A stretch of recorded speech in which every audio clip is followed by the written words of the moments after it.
para falar um pouquinho com a gente sobre práticas pedagógicas antirracistas, gestão democrática na educação infantil, né? O tema que você traz hoje. Eu estava falando com a Iracema, antes de passar a palavra para ela, eu conheci a Iracema, acho que conheci a Iracema em Goiás, no encontro da UNC, eu acho que foi em 2008, foi quando você estava grávida do Chico, né? Não, foi depois, né? Bom, a Iracema é professora doutora na Faculdade de Educação da USP, desde agosto de 2017. É doutora pela FEUSP, com pesquisa sobre gestão pedagógica, estrutura e administração escolar e ensino de leitura literária nos anos iniciais do ensino fundamental. Iracema foi coordenadora executiva da Campanha Nacional pelo Direito à Educação, onde ela atuou de 2005 a 2014. Pessoal, o microfone, por gentileza. Coordenou os projetos de estudos na área de políticas públicas educacionais, em temas como financiamento educacional, custo-aluno qualidade, qualidade da educação, participação e gestão democrática e exclusão escolar. A Iracema é co-coordenadora do Grupo de Trabalho Gestão Escolar, Desafio Prático. Carlinha, desliga os microfones aí, por favor. Desafio prático. Eu não estou conseguindo, não, mas estou tentando. Epistemológico da RIAS, que é a Rede Interdisciplinar Interinstitucional, Escolar, Empoderamento e Ascensão Social. A Iracema integrou a comissão científica do primeiro colóquio nacional com esse escolar, Empoderamento e Ascensão Social, realizado pela RIAS em Mossoró, Rio Grande do Norte, em junho de 2018,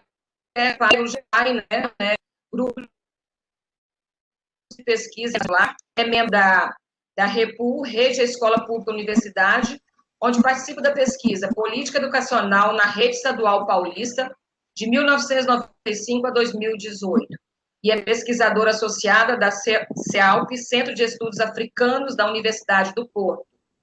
Trabalhou na Ação Educativa de 2002 a 2004, na Fundação Abrinq em 2002, na SEMPEC de 1999 a 2001, e no Centro Estadual de Educação Tecnológica Paulo Souza, de 94 a 99. Como voluntária, foi assistente do Departamento de Programas Internacionais da ONG War on Want, Londres, de 2004 a 2005, e coordenadora geral da Associação Brasileira de Vídeo Popular, de 1997 a 2002, coordenadora da Comissão Pastoral da Terra de Bauru. É membro consultivo da Aliança pela Infância desde 2010, e é membro da Campanha Nacional pelo Direito à Educação, qual tenho o prazer de fazer parte com ela. Também faço parte do GEPAI, junto com ela, onde eu tive a cara de solicitar essa formação. Eu estava brincando aqui, Iracema, que em outros tempos, né, nós jamais teríamos condições de trazê-la aqui nesse mundo, né? A pandemia tem muitas coisas ruins, mas, né, tem algumas coisas aí que a gente está aproveitando somente em relação à formação. E eu quero aproveitar esse momento também, Iracema, para fazer um convite ao pessoal, né? A Iracema é autora do livro Fundeb para Valer, a incidência política da campanha. E nós vamos ter uma live, né, de lançamento do livro Fundeb para Valer, a incidência política da campanha nacional pelo direito à educação, a criação do Fundo de Educação Básica. Dia 3/11, às 18h30, né, pelo YouTube. A Iracema, né, os participantes, a Iracema, o Daniel Cara, Denise Carreira e o Bodião. Então, são todos convidados aí. Iracema vai falar um pouquinho mais depois sobre isso. Passo para você a palavra, né? Ler esse livro e ter você aqui é um grande prazer, tá bom? Então, passo para você a palavra, esteja à vontade. Em média, Iracema, aqui vai crescendo, nós temos em média 460, 470 participantes. Nesse momento, nós estamos com 308 participantes nessa sala. Márcia, Paula aqui, boa noite, Iracema. Nós somos aqui da coordenação da atividade, Iracema, e hoje nós estamos com um problema, esse é o nosso 9º encontro, mas a conexão aqui na região hoje está bem ruim. e me parece que houve uma mudança também nessa plataforma que a gente usa, e aí nós pedimos aos colegas que mantenham o áudio desativado, que verifiquem, porque às vezes ele está ativando sozinho e isso atrapalha, né? Nós vamos chegar, agora estamos com 300 pessoas, daqui a pouco a gente chega a 400, e aí áudio aberto pode dificultar. Então, vamos pedir a colaboração e a paciência dos colegas. É um problema que a gente não estava mais acostumado, mas vamos lidar com ele. Obrigada.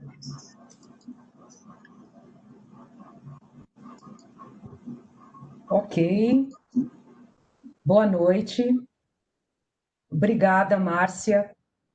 Já estendo aqui, né, meu agradecimento à Paula também, que eu estou tendo contato agora, né, mas agradeço pelo convite, por essa oportunidade de estar com profissionais da educação, professoras, professores, em grande quantidade, né, de um município importante aí do Espírito Santo, e que eu acredito que estão aqui porque têm interesse, né, sobre o tema e a preocupação, o compromisso com a garantia do direito à educação de qualidade para as crianças pequenas, né? Então, eu agradeço esse convite, espero que a gente possa, em algum momento, estar juntos presencialmente, né? Eu sei que uma das descobertas aí, vamos dizer assim, né, das contingências da pandemia, é a possibilidade de fazer esses encontros remotos e, de uma certa forma, eles se expandem, né, porque mais gente pode participar, pessoas que talvez não pudessem viajar, né, até os locais, terminam conseguindo atender aos convites, né? Mas a gente também gosta, né, e aposta nos encontros presenciais, né, como um dispositivo assim mais eficaz, mais eficiente dos processos educativos.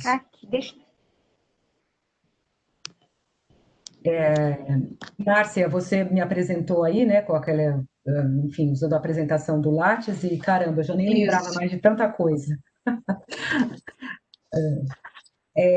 Então, gente, é o seguinte, eu vou dar início aqui, eu vou compartilhar uma tela com vocês, tá? E aí, essa é a primeira vez que eu uso esse aplicativo, né? Deixa eu ver aqui como é que funciona. Espera aí, compartilhar. Ah, olha aqui, é bem fácil esse aplicativo, eu gostei. A gente pede para compartilhar, ele já entra logo no negócio. Vocês estão vendo a minha tela? Sim. Tá. Eu vou ampliar aqui a minha tela, então. Ah, que bom. Olha, gostei desse aplicativo, porque pela primeira vez eu consigo ver a minha tela de slide e a telinha de transmissão também.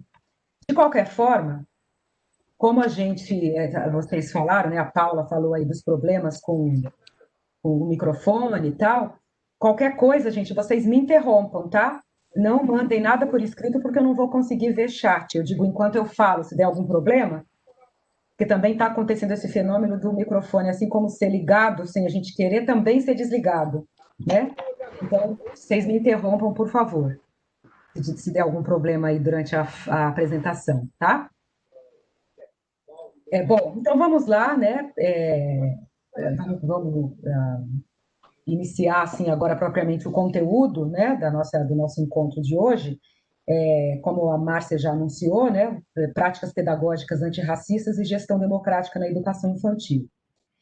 Olha, para fazer essa conversa com vocês, eu selecionei aqui uma educadora, uma professora doutora também, né, que já não está mais entre nós, né, deixou essa nossa vida terrena aqui em 2015, é a professora Zoilda Loreto Trindade, né, que se formou em pedagogia, se formou em psicologia, fez o seu mestrado em educação pelo Instituto de Educação da FGV no Rio de Janeiro, em 1994, fez o seu doutorado em comunicação na UFRJ.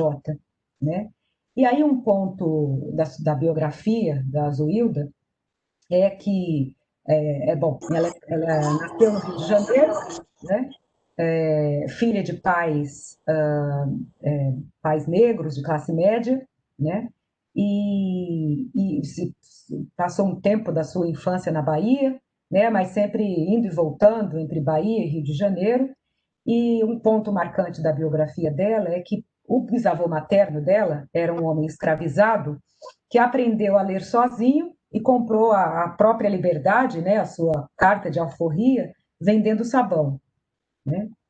E eu escolhi a Zoilda, né? Eu poderia escolher várias outras pessoas, sobretudo mulheres negras, que foram, né? E são militantes do movimento negro e das lutas antirracistas e por uma educação antirracista. Mas escolhi a Zoilda porque eu acredito que o legado dela dialoga diretamente com a questão da educação infantil, né?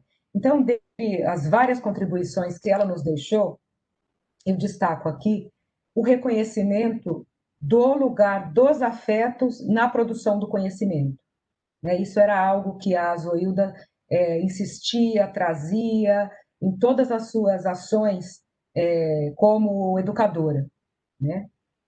E um legado teórico importante, metodológico importante que ela nos deixou foi a elaboração, a formulação do conceito de valores civilizatórios afro-brasileiros, né? Que eu acho que vai ser assim bem útil aqui na nossa conversa. Eu gosto sempre, gente, de trazer foto, né, das autoras, dos autores, sobre os quais a gente fala, com quem a gente dialoga, porque eu acho que isso também traz mais presença, né? Não são seres etéreos, abstratos, né? São sujeitos, seres humanos como nós, né? Que estão aí nas lidas cotidianas da vida. Então, está aqui a nossa Zoilda. Trago uma outra foto aqui, né, da Zoilda, fazendo, acho que uma das coisas que ela mais gostava, que era a conversa em roda, né, com as suas pares.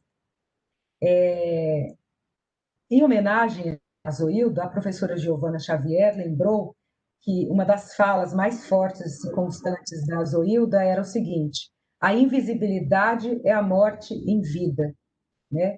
Isso é muito forte, também dialoga diretamente com a nossa conversa de hoje, porque a questão da invisibilidade, primeiro, do racismo, né, na nossa sociedade, num país racista como é o Brasil, mas que não assume o seu racismo, né? Então tem a invisibilidade do próprio racismo e a invisibilidade das pessoas, das produções negras, né? Então isso é um tipo de morte, né? Então é importante lembrar essa fala da Zoilda. Peraí, vou dar aqui. Por que o negócio não está andando? Ah, está andando. Bom, aí a gente, com o nosso tema, né, que necessariamente se trata de mudar a escola, né, EA, gente, essa sigla que eu estou usando aí, é a educação antirracista, né? Então, mudar a escola pela EA, pela educação antirracista, eu peguei aqui dois trechos da dissertação de mestrado da Zoilda, que foi defendida em 1994, e o título é Racismo no Cotidiano Escolar, né? Ela pesquisou 3 escolas no Rio de Janeiro, né? E aí ela partiu de 9 hipóteses e eu destaquei aí 2 hipóteses dela. Então a primeira, ela afirma o seguinte: é ingenuidade achar que se pode mudar a escola sem tocar na questão racial, sem se travar na sociedade uma luta cultural contra os valores alienígenas que nos são impostos, sem se travar uma luta ideológica contra o eurocentrismo, contra o racismo. E uma outra hipótese dela, bom, essa hipótese número 3 aí é uma hipótese de denúncia, né? E, aliás, gente, eu imagino que as pessoas que estão participando aqui desse encontro não precisam ser convencidas sobre a existência do racismo na sociedade e na educação, né? muitas vezes, quando eu inicio um encontro formativo, eu, às vezes, inicio por um ponto que eu chamo de ponto zero, né? Que é a pergunta: alguém aqui precisa ser convencido disso? Né? Porque daí a conversa tem que começar de outro jeito. Aqui, junto com a Zoilda, eu já estou partindo do ponto zero, quer dizer, já deixei o ponto zero para trás. Né? A gente já parte do pressuposto, da constatação de que o racismo existe na sociedade brasileira e na escola. Né? Mas aí, na próxima. Fátima, fala para mim qual foi a última que você pagou. Fátima, por favor, desative seu áudio e seu vídeo. Cooperação. Imagina. E aí a próxima hipótese é uma hipótese de anúncio, né? Então tem a denúncia e o anúncio, utilizando as palavras de Paulo Freire. O que ela diz? Mesmo sendo a escola montada para as reproduções dos valores das classes dominantes, para a dominação dos corações e mentes, dos corpos, podemos perceber que existem forças no seu interior e exterior que apontam para caminhos opostos, né? Na instituição escola, existem constantes movimentos de rebelião por parte dos seus componentes contra o caráter racista da escola. Então, embora ela faça essa denúncia, né, do racismo na educação, ela faz também o anúncio da possibilidade da mudança dessa situação. Né? Então, por isso que eu trago esse título aí, né, Mudar a Escola pela Educação Antirracista, né, como uma aposta necessária na nossa sociedade. Espera aí, gente, que tem que clicar dentro da tela e para fazer a passagem. Bom, aí entrando naquele ponto que eu destaquei como um dos grandes legados da Zoilda, que é a questão dos valores civilizatórios afro-brasileiros, primeiro é importante a gente trazer uma visão, uma concepção mais ampla sobre o que são valores civilizatórios. Né? Então, a Zoilda assim definia. São princípios e normas que corporificam um conjunto de aspectos e características existenciais, espirituais, intelectuais e materiais, objetivas e subjetivas, que se constituíram e se constituem num processo histórico, social e cultural. Então, de forma ampla, a gente entende que quaisquer grupos sociais, humanos, quaisquer nações, possuem seu conjunto de valores civilizatórios, né? Independentemente de onde estejam esses grupos, de sua origem, de seu pertencimento étnico-racial, né? Todos os grupos desenvolvem, né, valores civilizatórios que também vão se modificando e vão se constituindo ao longo do tempo. Né? E aí a Zoilda nos chama atenção para a necessidade de olharmos, né, incluirmos outros valores civilizatórios para além dos que são dominantes. Né? Ela diz o seguinte: num processo civilizatório que prioriza o lucro, a dominação e a sujeição do outro, a subtração de sua energia vital, a competição, a racionalidade, a apartação ser humano-natureza, a maquinização e a tecnocracia, é preciso enfatizar outros valores e processos civilizatórios afro-brasileiros, que também se fazem presentes. Então, ela chama atenção para isso. Né? Ela mostra que enfatizar os processos civilizatórios afro-brasileiros vai significar um choque, né? Um choque civilizatório com os valores predominantes atualmente. Bom, e aí a Zoilda, ela, ao longo de toda a sua obra, seu trabalho, ela foi desenvolvendo, né, essa ideia de valores civilizatórios afro-brasileiros, e ela sempre dizia que eles são inúmeros, né? Não é uma força de expressão, é inúmeros a ponto de não conseguimos contá-los, né? Sobretudo pela grande quantidade de nações, povos, né, etnias existentes no continente africano, e uma grande parte deles tendo vindo para o Brasil, né, constituindo, então, valores civilizatórios afro-brasileiros, ela construiu aí essa mandala, né, em que ela destaca 10 deles, que é um recorte já que ela faz, né? E aí eu vou ler aqui esses 10 valores que se plasmam muito materialmente na educação infantil, né? Então, circularidade e ancestralidade, né? Eu estou lendo aqui a palavra que está ali no topo e a outra que está logo abaixo, né? Como se fossem espelhos. Circularidade, ancestralidade, religiosidade, oralidade, corporeidade, energia vital, musicalidade, ludicidade, cooperativismo, comunitarismo e memória, né? Então, eu sei que depois a gente vai ter um tempo aí para interação, para conversa, e talvez várias professoras, professores aqui presentes podem contar um pouco se reconhecem esses valores nas suas práticas, né, na educação infantil.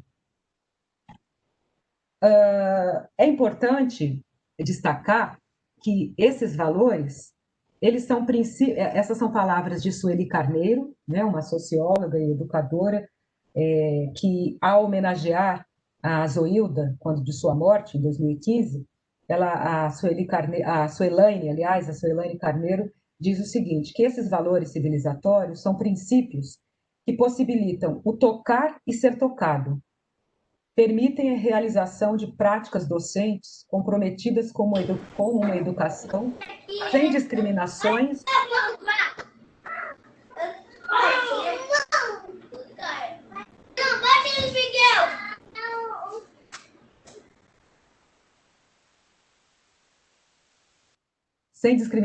e racismos, e que também proporcionam a expressão da emoção, amizade, sentimento, a circularidade, a corporalidade, o afeto, a espiritualidade, ou seja, componentes que integram a educação, mas são vistos como irrelevantes e são menosprezados, mas que na realidade são imprescindíveis para a descoberta do novo e para a construção de uma nova sociedade. Então, eu trouxe essa fala da Suelaine Carneiro, né, para mostrar como, de um certo modo, esses valores eles já estão presentes, né, mas não são reconhecidos, ou seja, são invisibilizados, né, e o quanto é preciso visibilizá-los, né, assumi-los nos projetos pedagógicos das escolas e na prática pedagógica docente, né? Aí, agora, tendo feito essa introdução ao pensamento da Azoilda Trindade, eu acho importante para, inclusive, fazer a relação entre educação antirracista, né, e gestão democrática na educação infantil, práticas pedagógicas antirracistas e gestão democrática. É importante lembrar que o antirracismo e a educação antirracista, eles constam na legislação nacional, né? A começar pela Constituição, né? Então, quando eu disse no início que eu, aqui nessa nossa conversa, nem entrei no ponto zero, né? O ponto zero é a assunção, né? É assumir que existe racismo na sociedade brasileira, isso está escrito na nossa Constituição Federal, né? Quando ali, no artigo 3º, então, eu não estou nem falando de educação, gente, eu estou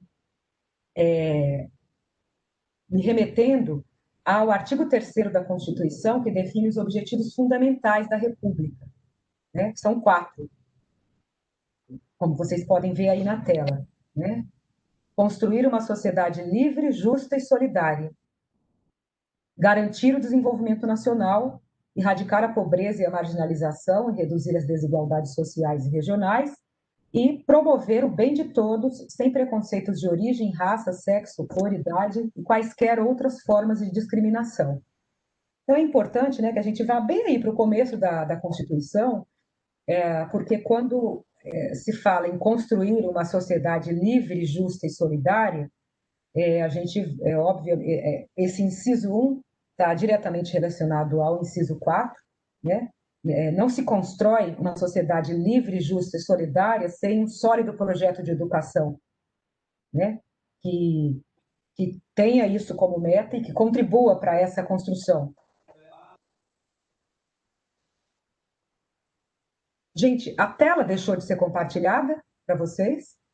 A colega acabou clicando sem querer Uhum. e acabou compartilhando.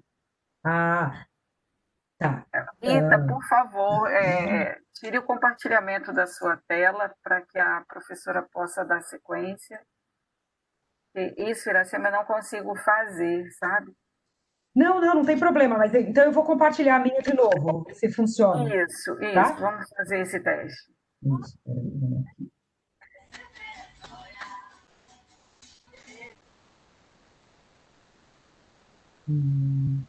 Vai dar certo. Acho que voltou, né? Voltou, né? Isso, Tá. obrigada. Ok, imagina. Então, quando isso se inscreve, né, no texto da Constituição, por exemplo, erradicar a pobreza e a marginalização, o que significa? Significa que as e os constituintes assumiram, né, lá em 1988, que existe pobreza, marginalização e desigualdades sociais e regionais no Brasil, e que é o objetivo fundamental da República superar esse estado de coisas, né?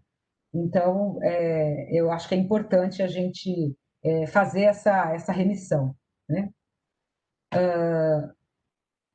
Acho que é muito importante lembrar, né, que o racismo é um crime, né? Destacado ali no artigo 5º da Constituição Federal, é o artigo que abre o título dos direitos e garantias fundamentais, né? Então, o artigo 5º, o caput do artigo 5º diz que todos são iguais perante a lei, sem distinção de qualquer natureza, e lá no inciso 42 está determinado, né, que a prática do racismo constitui crime inafiançável e imprescritível, né? Então, isso é importante lembrar também, né? E daí a importância da educação antirracista, né?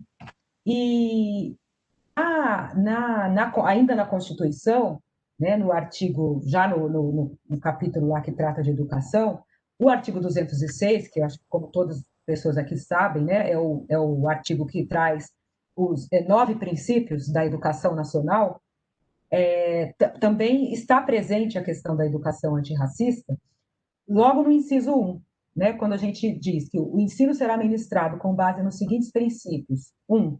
Igualdade de condições para o acesso e permanência na escola. Quando a gente fala isso não, quando a Constituição determina isso como um princípio, a gente pode entender, dentre outras coisas, que se a escola for racista, né, não haverá igualdade de condições para todas as pessoas, igualdade de condições para acesso e permanência, né? E aí eu destaco também aqui no inciso 6, a gestão democrática do ensino público, que é tema aqui da nossa conversa, né, porque a gente vê, então, que é um princípio, né, já determinado na Constituição. Aí a gente parte para a LDB, né, que retoma, no seu artigo 3º, retoma e amplia os princípios já arrolados na Constituição Federal, né? Então, o primeiro princípio é igual ao que está na Constituição, igualdade de condições para acesso e permanência, né? E aí eu destaco o inciso 4º, que diz que fala sobre respeito à liberdade e apreço à tolerância, né? E o inciso 12, que é o último, né, que determina como princípio a consideração com a diversidade étnico-racial, né? Então, como vocês podem perceber, tudo isso está previsto, a questão da educação antirracista está amparada na legislação brasileira, né? No Plano Nacional de Educação, é importante destacar que a educação antirracista consta como estratégia na meta 7, que é a meta que estabelece qualidade na educação básica, né? Essa é considerada uma conquista, né, uma vitória dos movimentos de educadoras e educadores, no sentido de relacionar diretamente qualidade da educação ao antirracismo na educação, né? Então, primeiro, você reconhece que a educação será precária se ela continuar reproduzindo o racismo, né? E que a qualidade da educação, dentre vários outros atributos, um deles fundamentais é o antirracismo, né? Então, a meta 7 diz respeito à qualidade, na estratégia 725, a estratégia 725 retoma as duas leis, né, 10.639 e 11.645, que modificaram a LDB, né, determinando que as temáticas africanas, afro-brasileiras e indígenas sejam tratadas no currículo da educação básica, né? Então, temos também o amparo no Plano Nacional de Educação para desenvolver projetos de educação antirracista nas escolas. Bom, então a gente retomou ali os princípios, né, da Constituição e da LDB, e o que significa ser um princípio? Ela estava falando. O que significa ser um princípio? Significa que esses princípios precisam estar presentes em todas as instâncias e ações do sistema educacional. Então, é muito mais do que estar na sala de aula, né? O princípio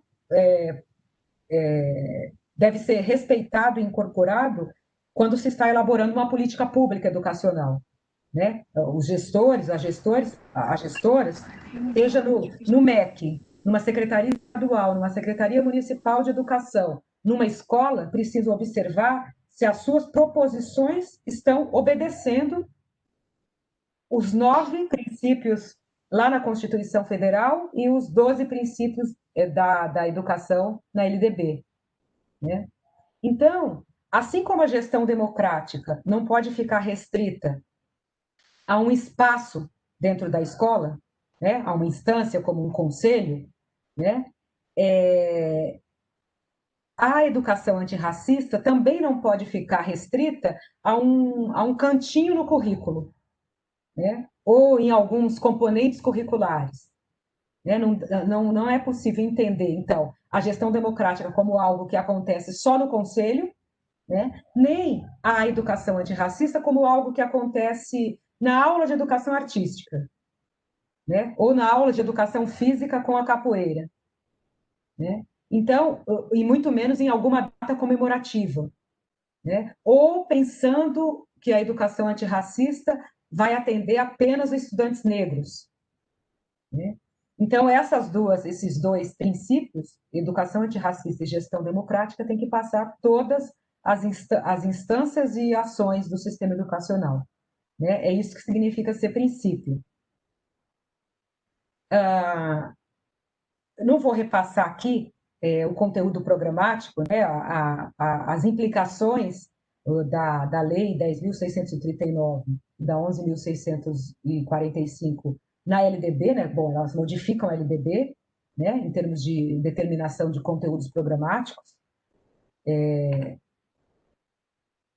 Eu só vou destacar que esse conteúdo programático, então, é amplo, né?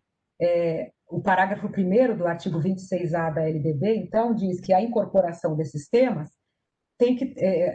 esse parágrafo detalha, né, a amplitude da educação antirracista, porque ela deve dizer respeito ao estudo da história da África e dos africanos, a luta dos negros e dos povos indígenas no Brasil, a cultura negra e indígena brasileira e o negro e o índio na formação da sociedade nacional, resgatando as suas contribuições nas áreas social, econômica e política. Né? Então, isso é muito importante, porque mostra essa amplitude, né? Não pode estar ali restrita a alguns aspectos apenas, né? Bom, tudo isso nos leva a perceber que a educação antirracista, ela necessariamente vai nos levar a repensar e a reconstruir a escola, né? E isso está escrito no parecer número 3 de 2004 do Conselho Nacional de Educação, elaborado pela professora doutora Petronília Silva, né, que foi a relatora desse parecer, que deu base às diretrizes curriculares nacionais para a educação das relações étnico-raciais. né? Então, logo depois da promulgação da Lei 10.639, em 2003, foi preciso ter essa resolução do Conselho, né, que deu base às diretrizes. E aí a professora Petronilha resume muito bem essa questão da amplitude, né, da educação antirracista. Primeiro, ela diz que não se trata de mudar um foco etnocêntrico do currículo, né, marcadamente de raiz europeia, por um africano. Então, não é uma substituição, mas é de ampliação do foco, né, para a diversidade cultural, racial, social e econômica brasileira, né? E aí eu fiz esse destaque aí nesse trecho em amarelo, em que ela afirma que é preciso ter clareza que esse artigo, né, o artigo 26A, acrescido à LDB, provoca bem mais do que a inclusão de novos conteúdos. Não é um novo conteúdo, né, mas exige que se repensem relações étnico-raciais, sociais, pedagógicas, procedimentos de ensino, condições oferecidas para a aprendizagem, objetivos tácitos e explícitos da educação oferecida pelas escolas. Então, a educação antirracista e a gestão educacional, né, a confluência desses dois princípios trazem muitas indicações, né, para gestoras e gestoras em todos os níveis da educação, e eu destaco aí a destinação de recursos financeiros para programas consistentes e permanentes no nível dos sistemas e no nível das escolas, né? Porque é preciso uma história de 500 anos, né, de reforço do racismo, não se muda com um encontro, uma formação, uma leitura, né? É preciso realmente que haja projetos permanentes, né, para que vá implementando essas mudanças nas mentalidades das pessoas que trabalham na área de educação, né? Então, eu acredito que talvez várias pessoas que estejam presentes aqui já viveram a situação de quando vão nas suas escolas, né, tratar desse tema, às vezes vem aqueles olhos dos seus pares, né, se revirando, dizendo assim: ai, lá vem esse tema de novo. A gente já não teve uma formação sobre isso, né? Como se um encontro fosse capaz de modificar dispositivos tão enraizados na nossa mentalidade, né, e na nossa forma de agir, né? Então, é preciso incluir a questão da educação antirracista no projeto político-pedagógico, né, que precisa ser levado a sério, com tempo e dedicação para estudo, para revisão das práticas, para a proposição de atividades didáticas e a sua avaliação, né, regularmente, né? Então, isso vai exigir uma revisão da proposta da escola como instituição, né? É preciso reorganizar o tempo e as dinâmicas, então, para permitir estudo e pesquisa constante por parte do professorado, né? Acessar materiais já produzidos, e tem muita coisa já produzida, é necessário, né? Mas é preciso incorporar esses conceitos, né? Incorporar e transformar, adaptar os materiais às suas realidades.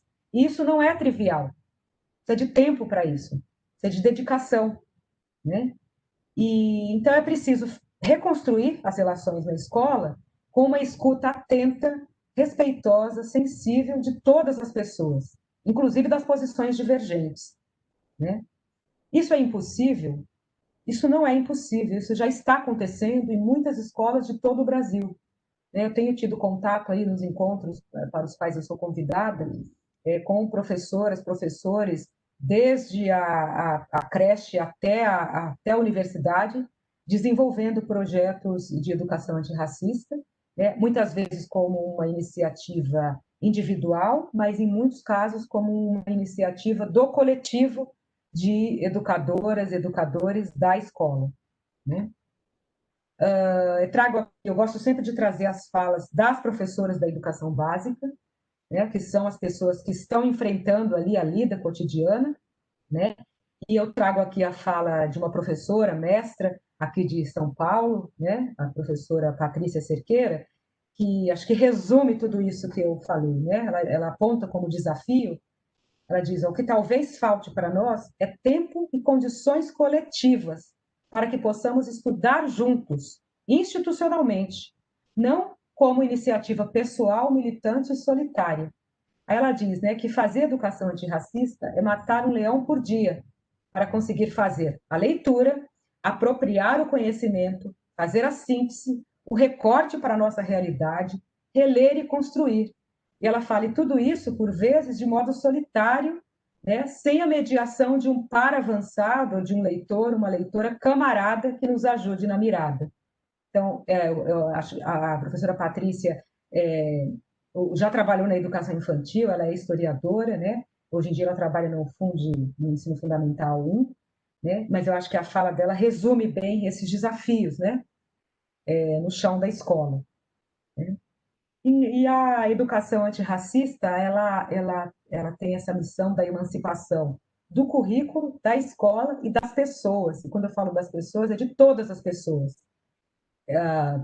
Brancas, não brancas, negras, não negras, indígenas, né? De todas as pessoas da escola, não só das e dos estudantes, mas das e dos professores, famílias, né? E aí aqui eu trago uma contribuição do professor Tadeu Tomás da Silva, que lembra, né, que o currículo está construído para ter efeitos e tem efeitos sobre as pessoas. E que diferentes currículos produzem diferentes pessoas. Mas ele lembra também que essas não são diferenças individuais, mas são diferenças sociais ligadas à classe, à raça e ao gênero. Né? E trago uma outra escrita da professora Andréa Souza, que diz o seguinte, que as desigualdades de gênero e raça, que são experienciadas no convívio social de modo geral e nas práticas educacionais mais especificamente, são as primeiras lições colonizadoras que meninas e meninos vivenciam a respeito das suas condições e posições assimétricas, hierarquizadas e, por conseguinte, excludentes. Então, veja bem, primeiras lições colonizadoras que as crianças passam na vida, né? Nas escolas, muitas vezes. E aí, eu faço... Opa, não estou conseguindo passar aqui.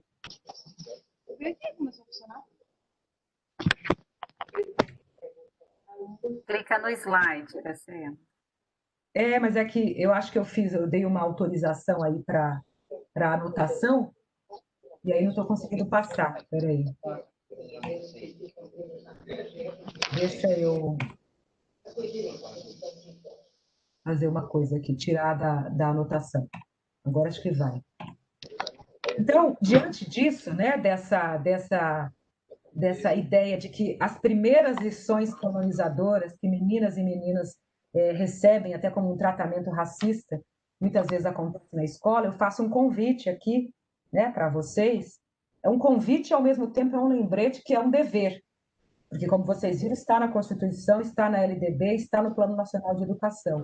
É um convite para o dever, para o devir, né, que nós podemos construir, né? Que é um convite para ensinar outras lições para os e as bebês e crianças pequenas que frequentam as nossas creches e pré-escolas. Nós podemos fazer isso, nós podemos ensinar outras lições que não sejam lições colonizadoras. Né? Então, com isso eu encerro aqui minha fala inicial para a gente poder entrar aí em interação, dialogar, bater um papo. Obrigada pela atenção. Estava aqui do outro lado, a Paula, que vai coordenar esse processo do chat agora com você. Paula. Boa noite, Iracema. Mais uma vez, vamos tentar, que a conexão realmente hoje está muito ruim. Fiquei bastante prejudicada nessa minha tarefa de acompanhar o chat. Mas eu vi aqui duas questões, e aí as colegas, né, e os colegas podem, se quiserem, colocar novamente as questões, porque quando a gente sai da sala e volta, a gente perde, né, o histórico dos comentários. Professora Dorinha, já é uma figura bem conhecida aqui no nosso grupo, sabe, Iracema? Todas as formações ela tem contribuições. E aí ela diz assim: precisamos avançar muito ainda e trabalhar a história africana e afro-brasileira numa proposta positiva da cultura africana e não trabalhar a história no viés escravocrata. Então, que você faça um comentário sobre isso. E aí eu trago também mais uma questão. Nós, na perspectiva da educação infantil, no currículo da educação infantil, a gente trabalha com o conceito de experiências, né, e organizamos a partir dos campos de experiência. Então, em relação a isso, trazendo para essa temática, enquanto prática mesmo cotidiana, né, na educação infantil, e o material que você nos enviou enquanto referência traz muito disso, né, da prática mesmo pedagógica. Então, que você abordasse um pouco disso. E uma questão que sempre nos inquieta. A gente está avançando na educação infantil, dessas coisas de data comemorativas, né? A gente está avançando muito e abrindo mão disso. Mas tem um dia que é previsto no calendário escolar e que nós temos discutido que não é como uma data comemorativa, mas é como uma data de luta, que é o Dia da Consciência Negra, dia 20 de novembro, né, que consta do calendário escolar no Brasil todo. Então, que você também, se possível, falasse um pouco dessa data, o que ela significa e o que podemos avançar para além da data especificamente. No momento, são essas 3 questões. Certo, estava aqui ativando o som. Então, obrigada aí, né, pelas pessoas que participaram de início. Vou, enfim, misturar aqui, né, as respostas sobre a data de 20 de novembro, né? Paula, né, a professora Paula bem lembrou que, embora, né, estando no calendário como uma data, existe uma tremenda força na cultura escolar, né, de se centrar nas efemérides, né, se centrar e se encerrar nas efemérides. O 30 de novembro foi uma conquista dos movimentos negros, né, ter conseguido colocar essa data no calendário. Não está no calendário de todos os municípios e estados brasileiros, né, não sei se como é no Espírito Santo e em Serra, se faz parte, né, do calendário, mas é uma conquista do movimento negro, por colocar, então, uma data de reconhecimento de uma liderança negra, né, histórica, né, que foi Zumbi dos Palmares, né? Então, transferindo, né, a comemoração do 13 de maio, né, que é a data da promulgação da Lei Áurea, né, como uma ação supostamente como uma concessão, né, do Estado imperial brasileiro, né, no que diz respeito à abolição da escravidão, né, porque esse é o imaginário que se construiu, né, e que a história oficial muitas vezes contou sobre a Lei Áurea, né, então transferindo isso para um outro dia, que é um dia que marca a luta, a resistência, né, então é uma data sem dúvida muito importante. E às vezes, gente, o trabalho numa escola começa na efeméride, né? E vai se ampliando aos poucos, né? Porque em escolas onde existe um coletivo de trabalho, e, portanto, trabalho coletivo, ou melhor, às vezes o trabalho coletivo constitui coletivo de trabalho, o professorado, as professoras, os professores vão tendo oportunidade de pensar a sua prática, de repensar a sua prática, né? E esse repensar leva à invenção de novas práticas, né? E aí se percebe que, às vezes, um trabalho que começou ali localizado apenas como uma comemoração de uma efeméride, se percebe que ele precisa se ampliar, né? Então, também é importante dar vazão a essa inventividade das e dos professores, né? A professora Dorinha falou da necessidade, né, de sair do viés escravocrata e trabalhar a valoração, né? A trabalhar de modo positivo a contribuição da população afrodescendente no Brasil. Concordo totalmente, Dorinha, sobretudo na educação infantil, né? É, onde certamente não se deve fazer discurso, né? A professora Paula lembrou muito bem que a dimensão fundante da educação infantil é a experiência, né? Aliás, a educação infantil tem muito a ensinar para as outras etapas da educação básica, né? Porque deveria também ser a experiência a dimensão fundante do Fundo 1, do Fundo 2, do ensino médio, né? Mas, enfim, sendo a experiência, né, a dimensão fundante na educação infantil, a gente não vai ficar fazendo discurso, né, sobre o racismo ou o antirracismo, né? A gente vai mostrar pela prática, pelos materiais, pelas histórias contadas, pelas músicas ouvidas, pelas danças dançadas, a gente vai valorar as contribuições das várias etnias que compõem a população brasileira, né, pela experiência, né? E, claro, denominando, né, porque também quando a gente acha que as crianças não entendem, elas vivenciam, né, e também se manifestam, ouvem, e eu tenho certeza que vocês que são profissionais da educação infantil podem relatar um zilhão de exemplos aí, inclusive de manifestação de racismo, né, de crianças muito pequenas que aprenderam isso em algum lugar com alguém, certamente. Eu, hoje à tarde, estive também no encontro formativo aqui em São Paulo e várias professoras relataram situações de crianças pequenas que ainda estão aprendendo a falar e que manifestaram comportamentos, falas racistas, né, em relação a seus colegas. E elas relataram também as intervenções que elas fizeram nesses casos, né? Então, eu sei que a Márcia já compartilhou com vocês alguns dos materiais, né? E vocês vão ver ali várias possibilidades de exploração dessa temática a partir dessa abordagem que a professora Dorinha tão bem lembrou, né? Que é pela abordagem positiva, né? De valorização.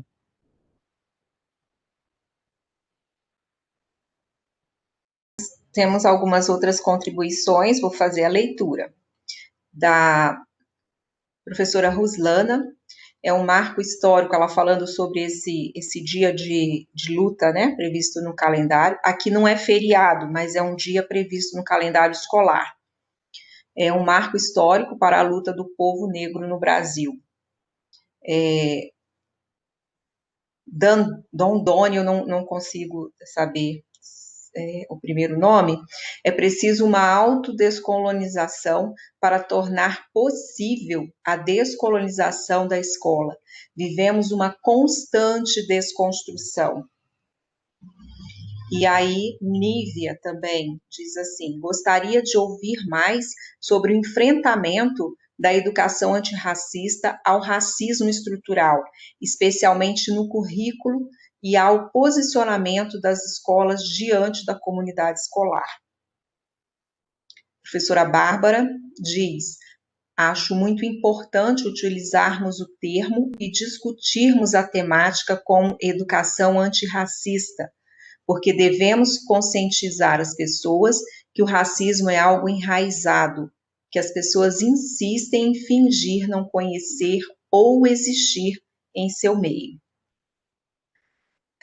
Dondoni coloca de novo da importância de compartilharmos a gravação desse encontro, vamos fazer isso.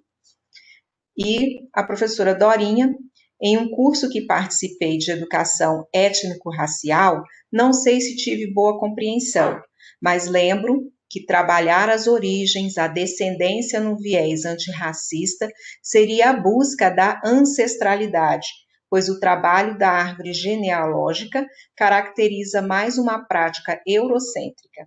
Poderia explicar melhor? São as nossas questões neste momento.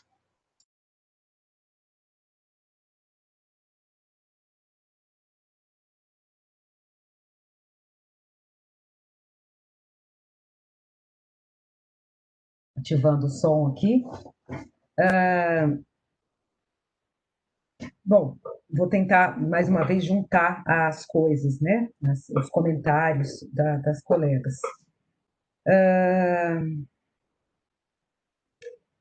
Acho que todos nós que estamos aqui sabemos, né, que existe isso faz parte da construção do racismo no Brasil, né, da Constituição. O que faz parte é a sua negação, né, porque ao ser negado, negar o racismo, a existência do racismo, é, é, é um dos mais poderosos dispositivos que faz com que ele continue existindo, né?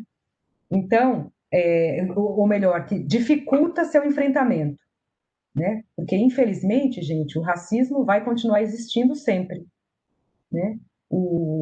As ações antirracistas, que são várias, né? Podem se dar nas várias é, é, políticas, inclusive na educação, a gente aposta na possibilidade da mudança mesmo, da transformação de mentalidades, mas vai sempre ter pessoas que não vão mudar, né, que vão continuar sendo racistas.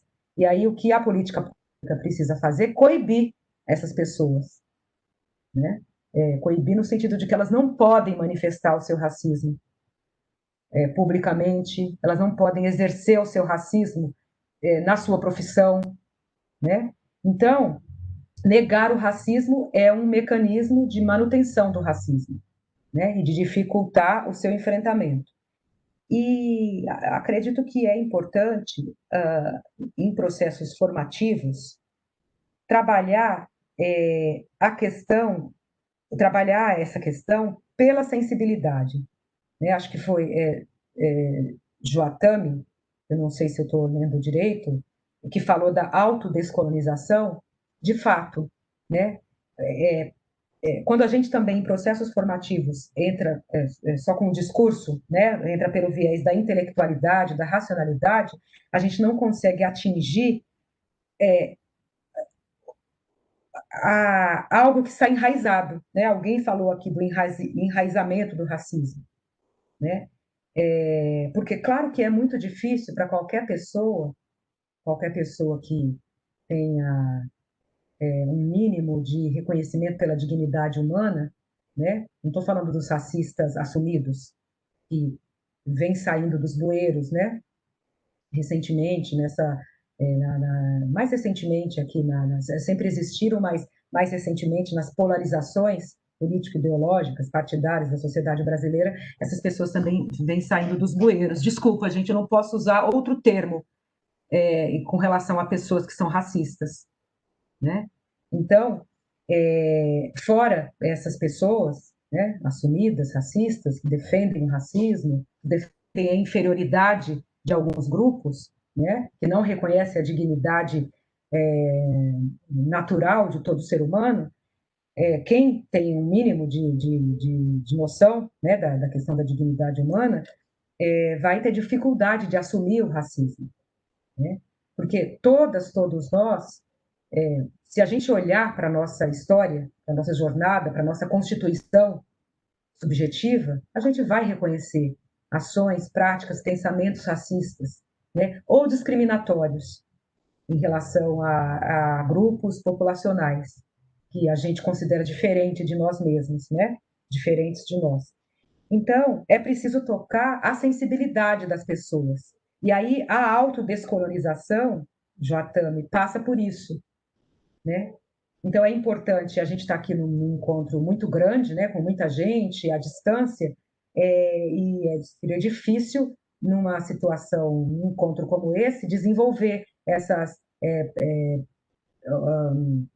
técnicas, dinâmicas mais intimistas, né, que permitam a nós, né, as pessoas, olhar para o seu passado, se reconhecerem, né?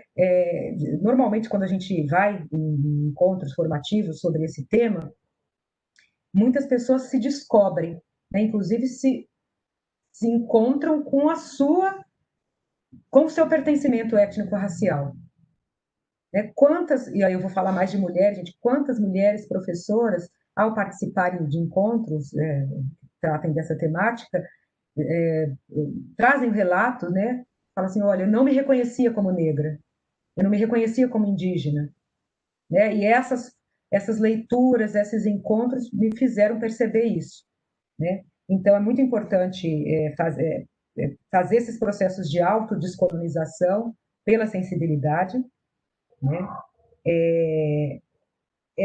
E aí acho que é por aí, Nívia, que a educação antirracista vai poder enfrentar o racismo estrutural, compreender o racismo estrutural, gente, que, aliás, precisa ser tema de muitos encontros, é entender o seguinte: se a gente fala que é estrutural, ou seja, está nas estruturas que constituem a sociedade, significa que não é uma opção nossa, né? Nós nascemos numa sociedade que já está dada, né? Mas que pode ser transformada, e por isso a gente aposta, e por isso a possibilidade, por isso o devir, né? Mas a gente nasce numa certa estrutura, né? Então não é opcional para a gente, ele está ali, né?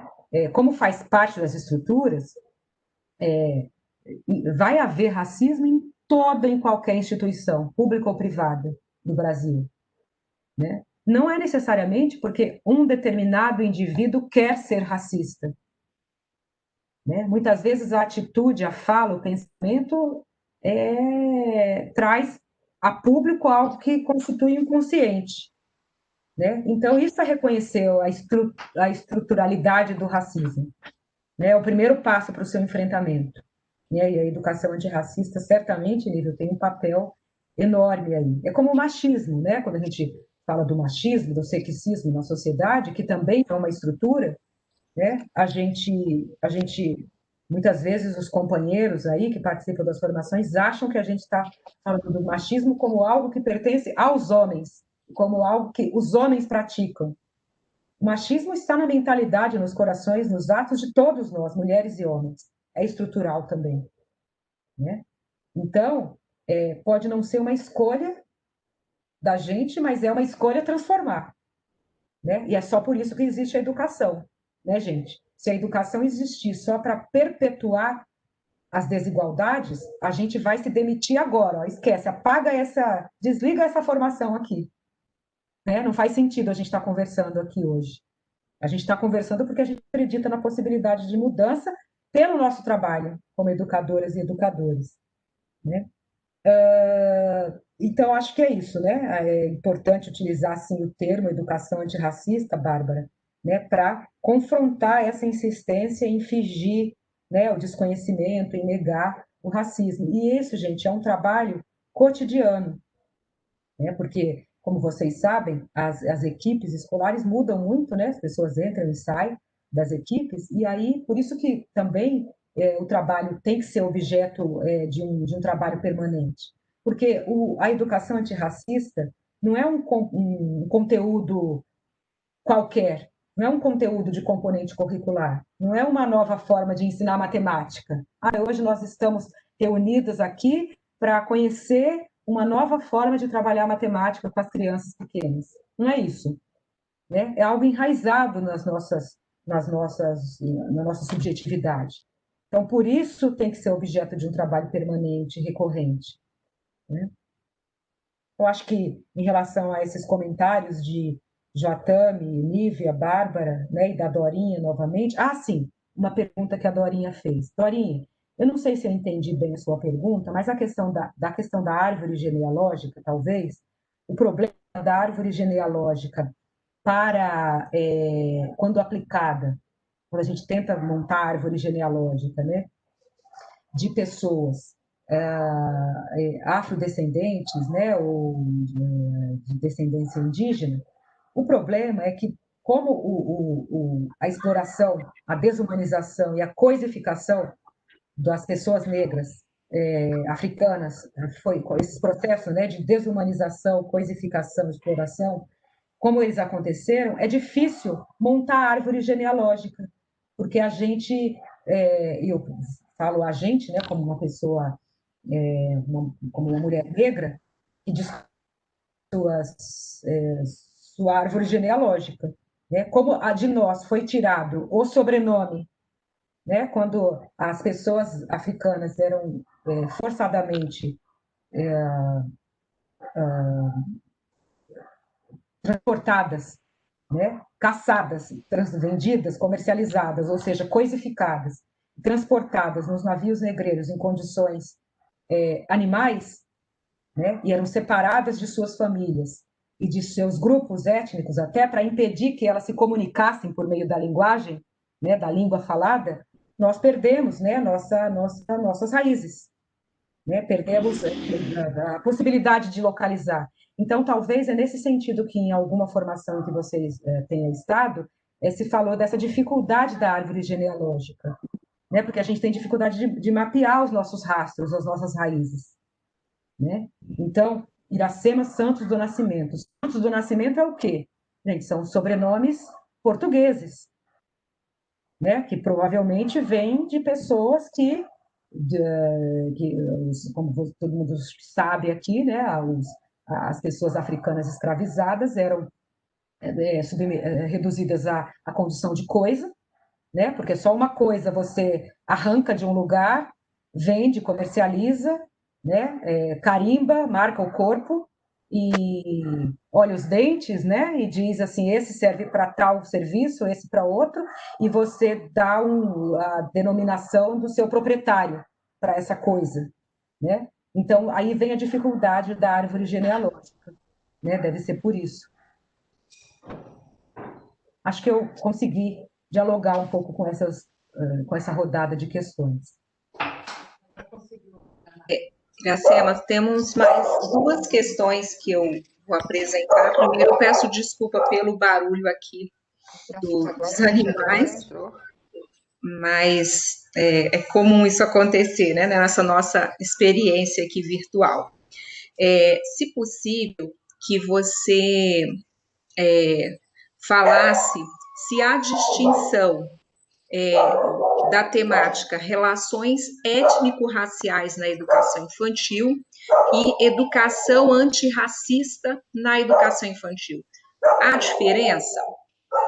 E uma outra questão é que nessa perspectiva da educação antirracista, você falasse um pouquinho sobre a representatividade na educação infantil, especialmente nas práticas pedagógicas e na gestão. Você trouxe isso, né? Trouxe o aspecto da legislação, de como que a gestão, tanto escolar quanto de sistema, podem contribuir nisso, mas na questão da prática mesmo.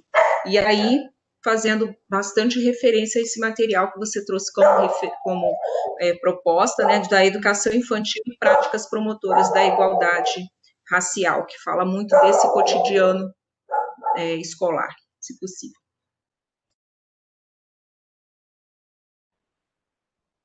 Ok. Bom, então vamos pensar em relações étnico-raciais e educação antirracista. Elas são, acho que é interessante essa pergunta, porque educação antirracista é uma expressão mais recente, né? Eu acho que é uma expressão que veio muito fortemente à tona nos últimos meses, né?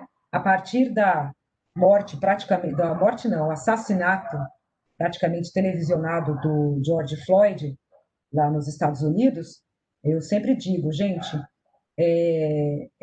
a branquitude brasileira acordou, né, para a existência do racismo aqui no Brasil.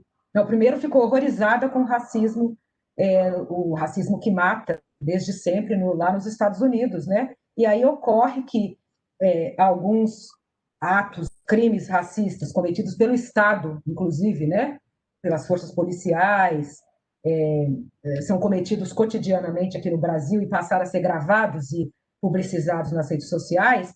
A branquitude brasileira falou: nossa, parece que existe racismo também aqui no Brasil, né? Então, a expressão educação antirracista, vocês devem perceber que ela entrou com muita força agora, mais recentemente, né? E a gente percebe um caráter mais forte de enfrentamento na expressão educação antirracista em relação à educação para as relações étnico-raciais, né? Então, acho que elas são complementares, né? talvez educação para as relações étnico-raciais seja um termo mais amplo, né? A educação antirracista promove relações étnico-raciais mais equitativas, mais igualitárias, né? Então, eu acho que são termos distintos, né? E complementares. E a gente não deve abrir mão de nenhum dos dois, né? Eu acho que a expressão educação antirracista, ela concretiza, explicita um posicionamento, né? Mais explícito mesmo. E a questão da representatividade, muito importante, né? Quem fez essa pergunta, porque ela, é claro que cada vez mais, né? Hoje em dia, isso sempre, mas hoje em dia, nenhuma de nós pode se omitir. Não importa qual o pertencimento étnico-racial de cada uma de nós aqui, mas a gente não pode mais se omitir, né? A gente não pode mais, diante de uma situação ali de manifestação racista entre crianças, entre colegas, entre um adulto e uma criança, a gente não pode mais ficar calado. Já foi essa época, né? Independentemente do nosso pertencimento étnico-racial. Mas a questão da representatividade, no sentido de você ter nas escolas professoras, gestoras, nas escolas, na Secretaria de Educação, né, nos órgãos centrais, professoras, gestoras, negras, né, e de indígenas, visivelmente, né, fenotipicamente falando, é fundamental. Né? E, gente, eu estou falando professoras porque somos maioria na educação básica, né? Então, não é nenhum desmérito aí para os rapazes, os companheiros aqui presentes se sentirem incluídos, assim como nós sempre nos sentimos incluídas quando se referem ao conjunto da categoria como professores, né? Então, é importante a representatividade, sim, né? Aqui em São Paulo, na cidade de São Paulo, em 2000 acho que eu não me lembro agora se é de 2016 ou 2017, um decreto que determinou uma cota racial para ingresso no serviço público e um concurso de acesso a cargos de gestão aqui em São Paulo, então direção de escola, coordenação pedagógica e supervisão no nível da secretaria, das diretorias de ensino. O último concurso que teve considerou essas cotas, acho que foi em 2017, né? E isso já representou, eu vejo nos encontros que eu participo aqui, as pessoas, os profissionais da educação falam sobre isso, sobre como isso representou já uma mudança na composição, no espaço de poder da escola, né? E aí, assim, mães, crianças negras, né, vendo uma mulher negra diretora, coordenadora pedagógica, muda também muda a composição simbólica, né, e material, lógico. Então, isso é muito importante e precisa entrar na pauta de luta, né, e de resposta do poder público, né, no sentido de, quando a gente, então, muito propício, né, vocês têm proposto essa conversa aliando, conjugando educação antirracista e gestão, né? Porque, por mais que possa ser obra de uma iniciativa ali, de um professor, de uma professora individualmente, o enfrentamento de uma situação dessa natureza precisa do suporte, da indução das políticas públicas, dos órgãos centrais, né? E aí a representatividade é fundamental. Inclusive nas formações, né, gente? Eu acho que tem uma força e um peso distinto. A gente está aqui, né, conversando, e tem uma pessoa negra falando sobre o assunto em lugar de uma pessoa branca. Não que uma pessoa branca não possa pesquisar e falar sobre o assunto. Aliás, deve, né? Mas eu acredito que nas formações, inclusive naqueles processos mais intimistas que eu vinha falando, né, que toquem a sensibilidade, né, quando uma pessoa negra se expõe e fala do racismo que sofreu, o lugar de fala, a Nívia está lembrando aí, né? Fala das situações de racismo que viveu na escola, inclusive, modifica o curso da interação, né?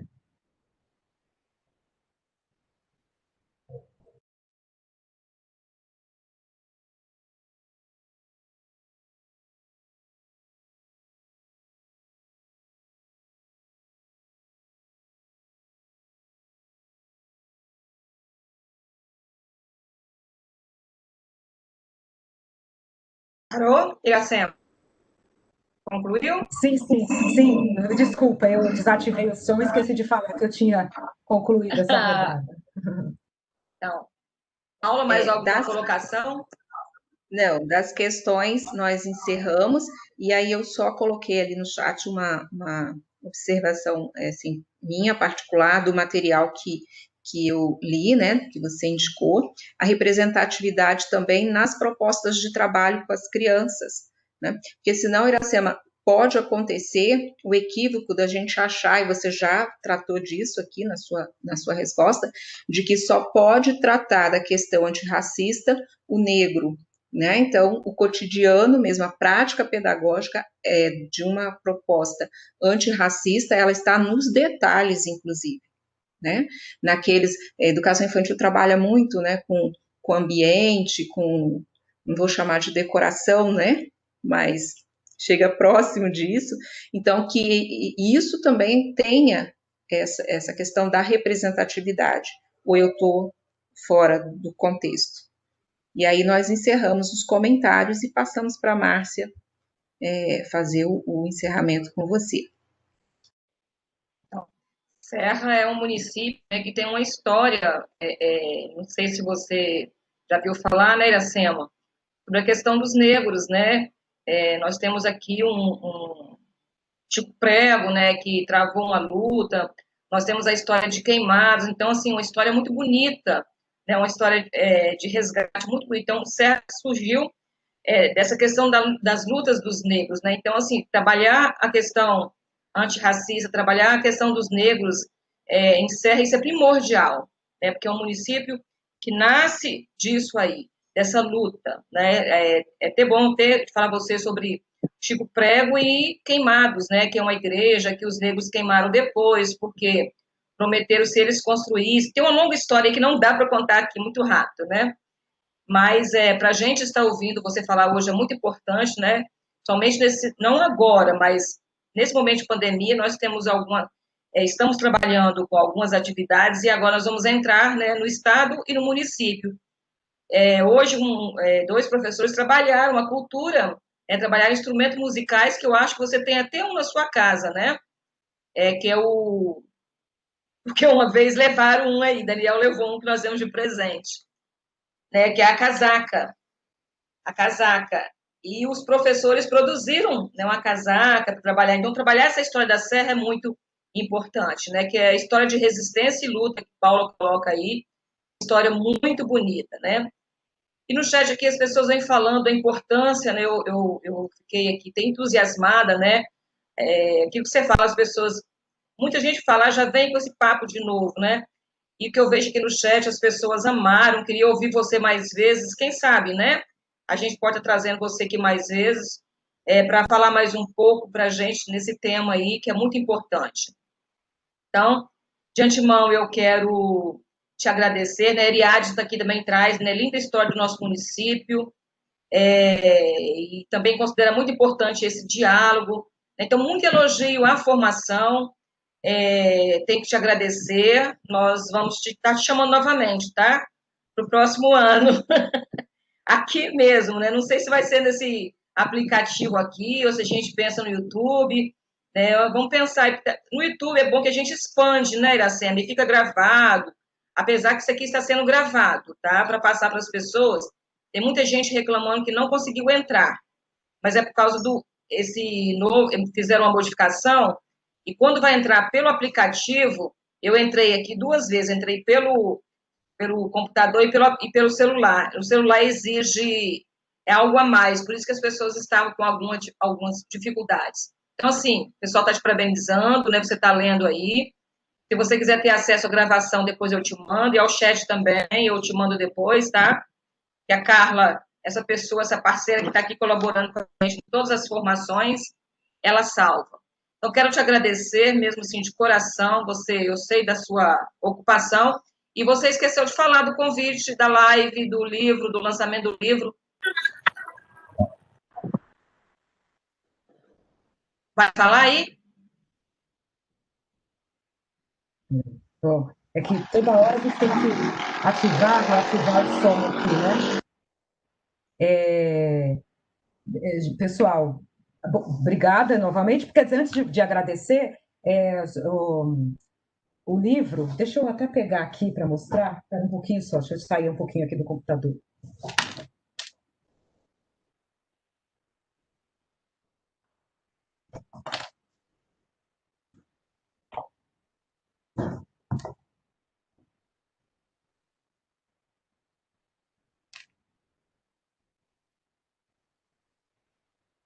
O livro que a Márcia falou é esse aqui, né?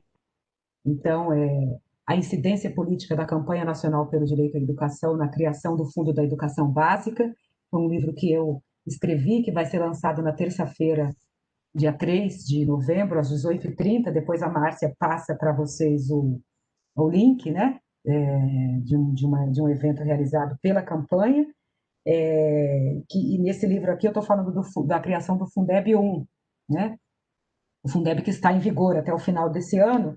E aí o livro retrata as lutas, né, dos setores progressistas da educação, aqui liderados pela campanha, para a criação do Fundeb, né? E aí acho que é mais uma contribuição para mostrar que a luta muda a vida, né? E, aliás, só a luta muda a vida, né? Porque se a gente ficar de braços cruzados, esperando alguma coisa acontecer, que alguém faça alguma coisa para mudar, não vai acontecer nada, né? A gente precisa arregaçar as mangas e dar as mãos, né? Para lutar juntos e juntas, né?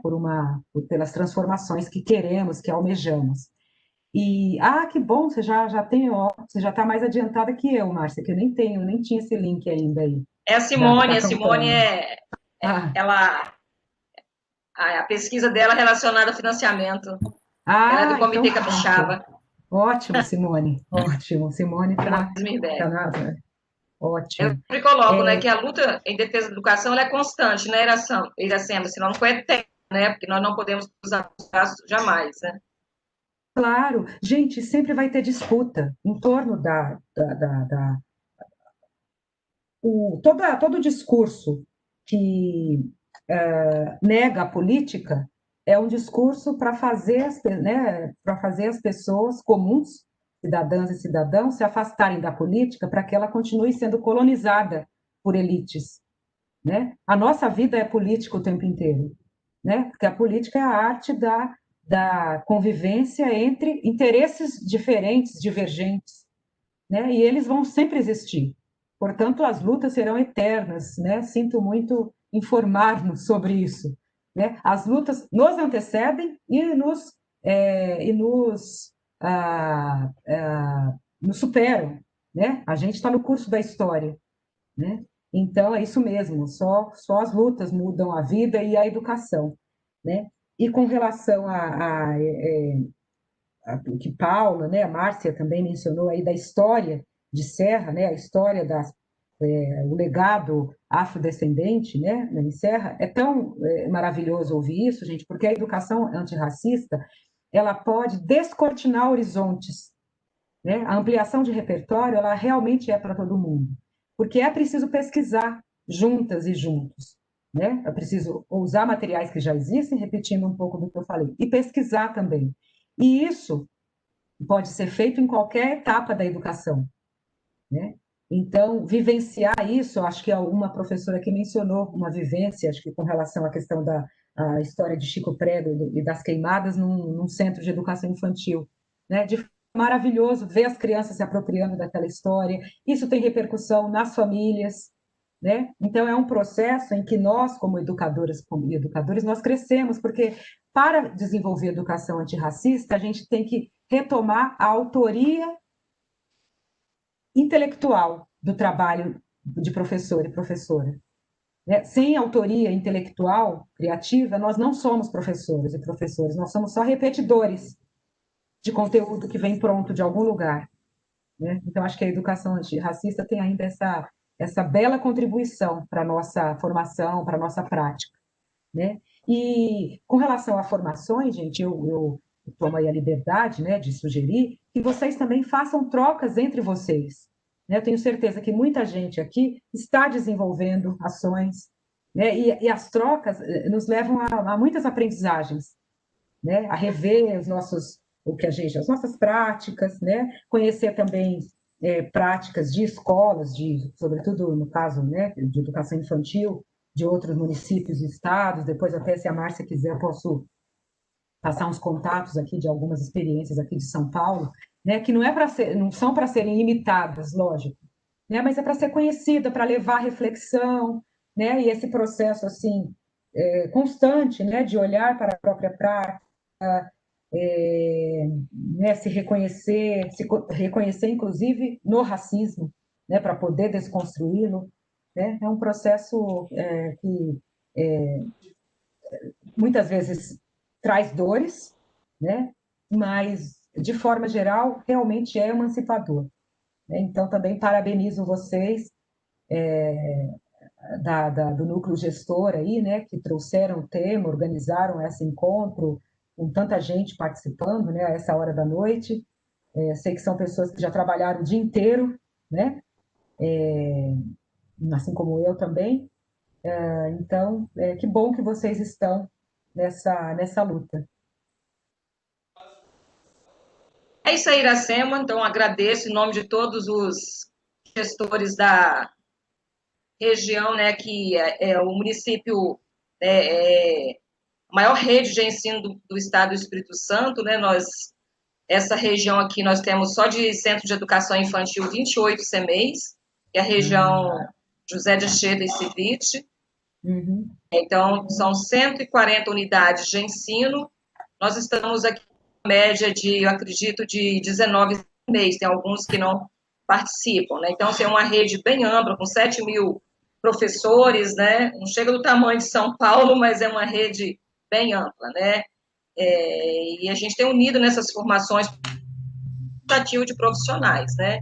Então, quero agradecer, o seu certificado está pronto, eu vou estar enviando pelo seu WhatsApp aqui, tá? Tá tudo certinho. E a gente tem uma prática de quando termina as formações, né? O tchau é todo mundo ligando as câmeras, a gente fazendo um print aqui. Vou chamar o pessoal aí para dar aquele tchau gostoso para Iracema, né? E a gente vai estar printando aqui a tela, ok? Ótima ideia, muito bom. É tão bom ver as caras das pessoas, né? Nós nos vermos, porque esse mundo agora remoto, a gente só vê assim umas figurinhas fixas, uns nomes. Verdade. Que bom ver vocês, que bom ver vocês. Se fosse presencialmente, a gente estaria em roda agora, ali atendendo ao princípio, ao valor, a um dos valores afro-brasileiros, o princípio da circularidade, né? A gente estaria em roda, provavelmente dançando, cantando. Então, pessoal, para aparecer tem que falar, né, Iracema? Se não falar, não aparece no print. Verdade, e termina não cabendo todo mundo na tela, né? Então... Eu já peguei alguns aqui. Oi, gente, boa noite. Foi muito bom. Iracema, parabéns. Boa noite. Deus te abençoe, que você continue sempre assim. Boa noite. Boa noite. Boa noite a todos. Boa noite, gente. Obrigada, foi ótimo. Obrigada a vocês. Noite. Tchau, pessoal. Já pensa na gente para o próximo ano, tá? Pro ano que vem. Vamos ajeitar.